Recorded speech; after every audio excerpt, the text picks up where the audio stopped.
जब भी ज़मीर और ज़र्फ का सौदा हो दोस्तों, जब भी ज़मीर और ज़र्फ का सौदा हो दोस्तों, कायम रहो हुसैन के इनकार की तरह। सर, ये वक्फ तरमीमी बिल भारत के गयूर मुसलमानों के ईमान पर, इबादत पर एक हमला है। नरेंद्र मोदी की हुकूमत ने इस मुल्क की सबसे बड़ी अक़लियत के खिलाफ एक ऐलान जंग कर दिया और ये जंग ना सिर्फ मेरे जिस्म पर है, बल्कि मेरी आज़ादी पर, मेरी समाजी और माशी मार्जिनलाइजेशन पर है, मेरी शहरियत पर है, मेरे मदरसे, मस्जिदों, खानखाहों और दरगाहों को निशाना बनाया जा रहा है। और ये हुकूमत सच्चाई को नहीं बयान कर रही है कि ये तरमीमी बिल से मुसलमानों का तहफ़्फ़ुज़, तरक्की और गुर्बत का खात्मा होगा। ये सरासर झूठ है। सर, अगर आप आइन के आर्टिकल 14 को देखेंगे तो उसमें लिखा हुआ है इक्वल प्रोटेक्शन। अब आप देख लीजिए सर कि हिंदू, सिख और जैन को और बौद्ध को उनके एंडोमेंट में तहफ़्फ़ुज़ मिलेगा क्योंकि उनका एंडोमेंट बाय यूजर बरकरार है और उनका एडमिनिस्ट्रेशन उनके हाथ में होगा कि गैर हिंदू या गैर उनके मजहब का आदमी दान भी दे सकता है उनके लिए, और एंडोमेंट बोर्ड का तहफ़्फ़ुज़ भी मिलेगा क्योंकि उसके ऊपर ओवरराइडिंग क्लॉज अप्लाई नहीं होगा, लिमिटेशन का कानून उस पर अप्लाई नहीं होगा। उसके बरक्स ऑपोजिट आप देख लीजिए, मुस्लिम वक्फ को वक्फ बाय यूजर निकाल दिया गया। एक मुस्लिम वक्फ की जायदाद पर कब्जा होगा, लिमिटेशन लगेगा तो जो एनक्रोचर है, जो खाबिज है, वो रातों रात मालिक बन जाएगा और एक गैर मुस्लिम वक्फ बोर्ड को एडमिनिस्टर करेगा। ये आर्टिकल 14 के इक्वल प्रोटेक्शन का वायलेशन। अब आर्टिकल 14 में सर इक्वालिटी बिफोर लॉ भी है और उसका कैसा वायलेशन हो रहा है कि कोई आर्बिट्ररी स्टेप नहीं ले सकता और कोई भी ऑफिशियल किसी भी तरीके से गलत आर्बिट्ररी फैसला नहीं लगा। यहां पर आप एक डेजिग्नेटेड ऑफिसर को रखकर वो फैसला लेगा कि ये जायदाद वक्फ की है, गवर्नमेंट की है। क्या ये प्रिंसिपल्स ऑफ नेचुरलिटी के खिलाफ नहीं है जिसका तकर्रुर एग्जीक्यूटिव करती है? ये हमारे theory of separation of powers Bharat के आइन का बेसिक स्ट्रक्चर का हिस्सा है। क्या इसका वायलेशन नहीं है? सर, आर्टिकल 25 का वायलेशन कैसे है कि आप मुसलमानों से वक्फ बाय यूजर छीन रहे हैं और फिर आप कर्ब कर रहे हैं वक्फ वाल औलाद को, मगर वहीं पर दूसरे धर्म के मानने वालों को उनके मजहब पर चलने की पूरी इजाजत है। लफ्ज जो आर्टिकल 25 में इस्तेमाल हुआ सर, वो इक्वली एंटाइटल्ड, यहां पर मुसलमानों के इक्वल एंटाइटल्ड नहीं हो रहा। अभी हम गृह मंत्री का, वजीर दाखिला का यहां पर उनका हमने तकरीर सुनी, यहां पर वो ये कहते हैं, वजीर दाखिला, शायद वो कटमुल्ला की जबान ना कह दें, वजीर दाखिला कहने पर वजीर दाखिला ने अपने बयान में कहा कि बोर्ड और काउंसिल जो होगा वो माने वक्फ इस्लाम से अलग है। सर, अगर ये बात सच है आपकी तो फिर आपको ये कानून बनाने की जरूरत ही नहीं है, आप एक नॉन स्टैट्यूटरी बॉडी बना दीजिए। ये जो कानून बन रहा है ना सर, ये आर्टिकल 26 इसका सोर्स है और आर्टिकल 26 जब इसका सोर्स है तो आर्टिकल 26 का ABCD क्या कहता है कि रिलीजियस डिनोमिनेशन को अपने मजहब के अफेयर्स खुद चलाना, मूवेबल इमूवेबल प्रॉपर्टी को लेना और एडमिनिस्टर करना।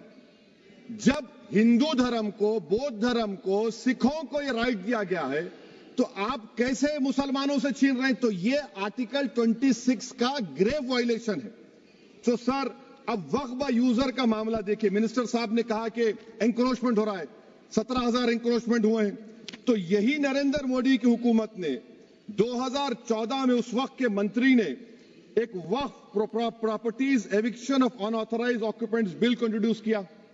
आपने विड्रॉ कर लिया 2024 में उसको। क्यों विड्रॉ किया सर आपने? जब आप मान रहे थे कि एंक्रोचमेंट हो रहा है तो आपने बिल को विड्रॉ कर लिया।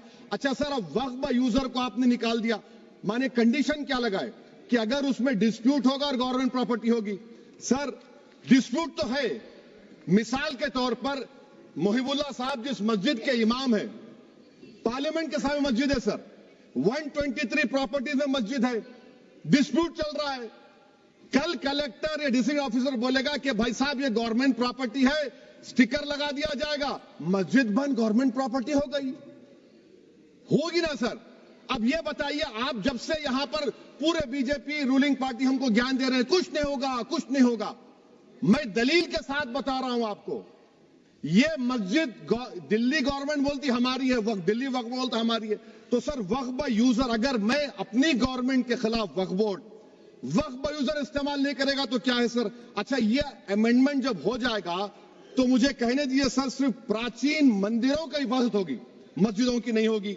अब सर आप आ जाइए, अगर डिस्प्यूट मेरा एंशिएंट मॉन्यूमेंट से वक्फ का, एक मिसाल दे रहा हूं, दिल्ली में 172 वक्फ प्रॉपर्टीज एएसआई कंट्रोल में है, मैं तो हार ही गया वो, क्योंकि मेरे पास डॉक्यूमेंट नहीं है। आप कह रहे हैं कि डॉक्यूमेंट चढ़ाओ। अगर मेरा गवर्नमेंट से डिस्प्यूट चल रहा है, मैं तो क्लेम ही नहीं कर सकता, क्योंकि आप जज बनेंगे, आप ही फैसला करेंगे, और जब तक आप फैसला नहीं करते वो वक्फ की प्रॉपर्टी नहीं होगी। वो प्रोविजन डाल दिया आपने। अच्छा, अगर मेरा डिस्प्यूट एनक्रोचर से होगा सर, तो एनक्रोचर में तो आपने तो 107 को डिलीट कर दिया। आप रातों रात खाबिज को, एनक्रोचर को मालिक बना रहे हैं। सर मैं ये पूछना चाहता हूं आपके जरिए हुकूमत से, एक मुंबई में एक बहुत बड़े दौलतमंद है, खोजा बरादरी का यतीम खाना था, उन्होंने 2004 या 5 में 22 करोड़ में खरीद लिया। वो केस सुप्रीम कोर्ट में, कि आप उनको मालिक बनाना चाहती है लिमिटेशन एक्ट अप्लाई करके? हमको बताइए, हम जानना चाह रहे हैं। और सच्चर कमेटी ने सर 2007 में कहा कि दिल्ली के 123 प्रॉपर्टीज की मार्केट वैल्यू 6000 करोड़ की। आज हम 2025 में आ गए, क्यों आप उन प्रॉपर्टीज के खिलाफ पड़े हुए? 1976 में उस वक्त के वजीर आजम इंदिरा गांधी लेटर लिखा, इसको आप दे दीजिए, मगर आप उसको मानने को तैयार नहीं है। तो सर और एक जो झूठ फैलाया जा रहा है, management empowerment efficient development. Sir this bill takes any management from the hands of Muslims, disempowers the waqf in comparison to any other stakeholder, takes away the efficiency of administration and hampers development. Waqf disempowerment in the name of efficiency, inefficiency is being created. The progress of development from pre-independence till today is sought to be destroyed. Sir अभी हमारे home minister साहब ने फजल पुकाया case का जिक्र किया। Sir मैं आपसे गुजारिश करूंगा कि होम मिनिस्टर जरा अच्छे लोगों को रखकर इंफॉर्मेशन ले। फजल पुकाया का ऑबिटर क्या है? इट इज ऑबिटर, वो रेशियो डिसेंडेंटाई नहीं है जो आपने कहा है। अच्छा सर, शेड्यूल ट्राइब के बारे में कहा, क्या शेड्यूल ट्राइब में मुसलमान नहीं होते? शेड्यूल कास्ट में नहीं होता मुसलमान, शेड्यूल ट्राइब में मुसलमान होता। तो क्या आर्टिकल 25 मेरा चला गया, आर्टिकल 26 चला गया, आर्टिकल 14 चला गया, 15 चला गया, 29 चला गया? लक्षद्वीप का एक मुसलमान एमपी है, क्या उसको राइट नहीं है क्योंकि ट्राइबल है? क्या कह रहे हैं आप? इस ऐवान को क्यों गुमराह कर रहे हैं आप शेड्यूल ट्राइब के नाम पर? सर और एक चीज जो आपको बता रहा हूं सर, अब आप जब आर्टिकल 26 से मेरा सोर्स है, तो आप सेंट्रल वक्फ काउंसिल में 22 में से 11 आप नॉन मुस्लिम को बना सकते हैं। रिलीजन न्यूट्रल आपने कह दिया, और आप बनाएंगे, क्यों बनाएंगे आप? स्टेट वक्फ बोर्ड में 7 नॉन मुस्लिम होंगे और 4 मुसलमान। क्यों होंगे? क्योंकि आप लॉ में 95 में डायरेक्ट मैनेजमेंट में ले सकते हैं 5 साल के लिए। आप वक्फ बाय यूजर को आप कलेक्टर डिस्ट्रिक्ट ऑफिसर बोलेगा ये वक्फ की प्रॉपर्टी नहीं है, तो वो वक्फ बोर्ड खामोश बैठ जाएगा, कुछ एक्शन ही नहीं लगा, क्योंकि वो आपके प्यादे हैं। अच्छा, जब आप नॉमिनेट करेंगे सर मैं मोदी गवर्नमेंट के खिलाफ नो कॉन्फिडेंस ला सकता हूं, मगर वक्फ बोर्ड का चेयरमैन जो नॉमिनेट होगा उसके खिलाफ नो कॉन्फिडेंस नहीं ला सकते, हम बिल्कुल नहीं ला सकते। क्या मजाक है बताइए आप? ये डेमोक्रेसी है। नॉमिनेट भी स्टेट गवर्नमेंट करेगी, वो अगर डिक्टेटर बन जाएगा जैसा आज भारत में हो रहा है, तो वो भी नहीं हटेगा। कम से कम यहां पर तो इलेक्शन है, वहां पर तो आप 5 साल झेलते रहो उसको। अच्छा सर, अब ये जो क्लॉज 11 और क्लॉज 9 आप 16AA से देखिए, where the qualification of the members of the board has been limited only to 3 categories contained in 14(1)(c). Intention is very clear that the majority is to be packed with non-Muslims. So who will defend my interests, sir? If I cannot depend on the state waqf board, central waqf council, which are going to comprise non-Muslims, this in itself is a clear violation of Article 26, 14 and 15, sir. अच्छा sir, CO पहले 95 act में था कि word मुस्लिम, आपने गायब कर दिया उसको। अरे आखिर क्यों इतनी नफरत है आपके लफ्ज मुसलमान से? अच्छा फिर क्या कह रहे हैं आप कि ये भी आर्टिकल 26 का वायलेशन है? सब जितने हिंदू धर्म के प्रॉपर्टीज हैं, सिख धर्म के हैं, बौद्ध के हैं और आपके जैन के, वहां पर उन्हीं के मजहब का ऑफिसर होगा। और कहां पर नहीं होगा? वक्फ बोर्ड में। Waqf board is a pure religious institution. इसको समझने की जरूरत है। तो आप ये कर दे रहे हैं सर। अच्छा सर, आप देखिए, अब आप आ जाइए ये ट्राइब्यूनल पर। मुझे समझ में नहीं आया सर कि हमारे होम मिनिस्टर वजीर दाखिला ने क्या कह दिया कि 2013 का जो कानून है वो नहीं बनता तो हम नहीं लेके आते। मैं बड़े अदब के साथ उनसे पूछना चाह रहा हूं कि क्या उस वक्त राजनाथ सिंह साहब, आडवाणी साहब, हमारी लेट सुषमा स्वराज, ये बड़े बड़े नेता यहां बैठे थे? आपने यूनानिमस उस कानून को पास करवा दिया। कीर्ति आजाद थे उस वक्त, अब यहां बैठे हैं वो टीएमसी में। तो क्या आप गलत थे या वो गलत थे? हमको बता दीजिए, आप बता दीजिए। क्योंकि अगर आडवाणी आपके लिए बहुत बड़ा नेता है, मेरे लिए नहीं हो सकते, आपके लिए आपने पद्मश्री दिया उनको।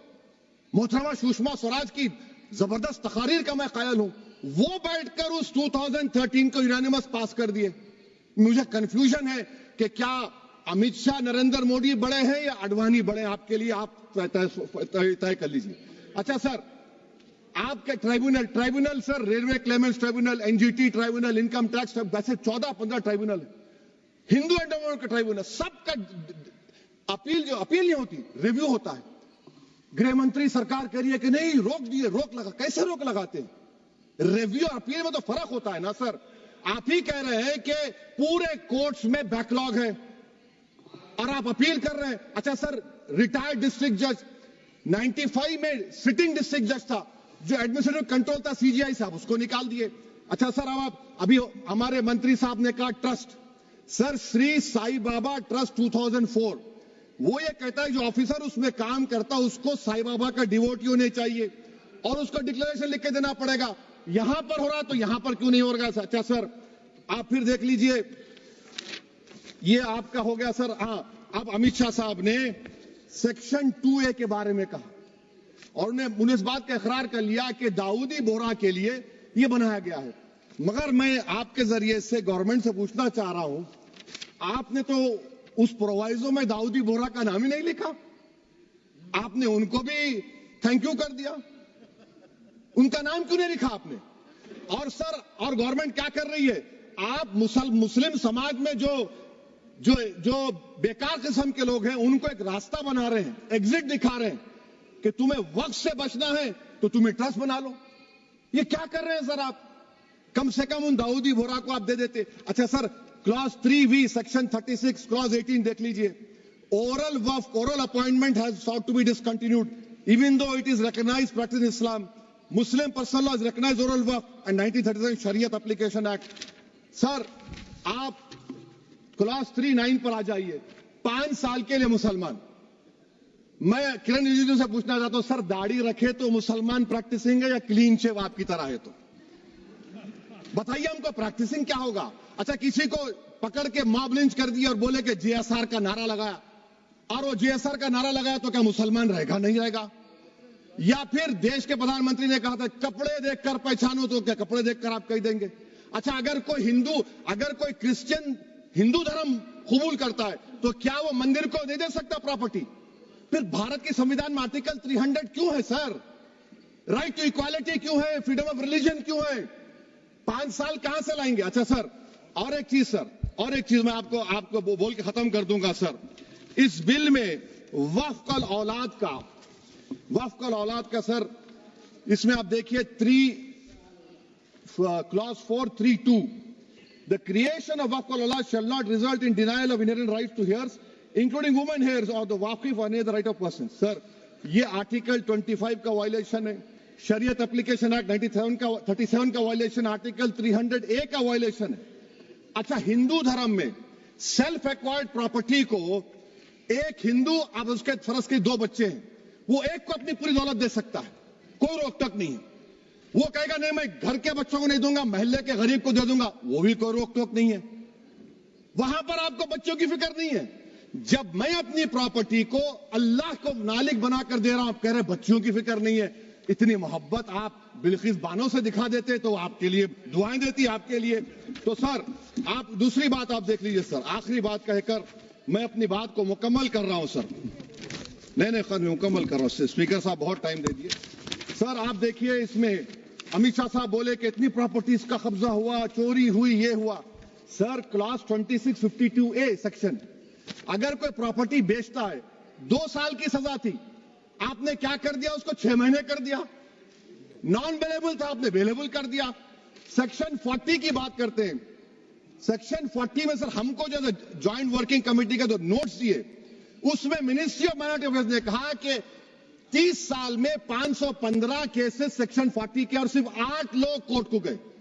वक्फ यूजर का कानून तेलंगाना आंध्रा में है, सेक्शन 40 का कानून तमिलनाडु 63 है, आंध्र प्रदेश में 43 है। और सर आप डायरेक्शन दे रहे हैं, अच्छा क्लॉज 4218 भी देखिए सर, आप रूल बना रहे हैं, कोऑपरेटिव फेडरलिज्म के खिलाफ है, इतना रूल बना रहे हैं। और आखिर में सर मैं आपको बताना चाह रहा हूं स्पीकर साहब, ये बिल का मकसद सिर्फ मुसलमानों को जलील और रुस्वा करना है, मुसलमानों को दूसरे दर्जे का शहरी बनाने का इनका मकसद है। सर अगर आप हिस्ट्री को पढ़ेंगे तो महात्मा गांधी उस वक्त के व्हाइट अफ्रीका में सफेद फार्म अफ्रीका के कानून को महात्मा गांधी ने कहा था कि ये मेरा कॉन्शियंस इसको मानता नहीं है, मैं इस कानून को कबूल नहीं करता हूं। तो महात्मा गांधी ने क्या किया, उन्होंने उस कानून को फाड़ दिया। तो मैं गांधी की तरह इस कानून को फाड़ता हूं। ये अनकॉन्स्टिट्यूशनल है सर। इस देश में झगड़े पैदा करने का काम बीजेपी करना चाहती है मस्जिद और मंदिर के नाम पर, इसीलिए मैं इसका कंडेम करता हूं। और मैं आपसे गुजारिश करता हूं कि मैंने अपने 10 अमेंडमेंट दी हैं, आप इसको कबूल करिए सर, मुझे बोलने का मौका दीजिए और उस पर डिवीजन का मैं डिमांड भी करूंगा। Thank you sir.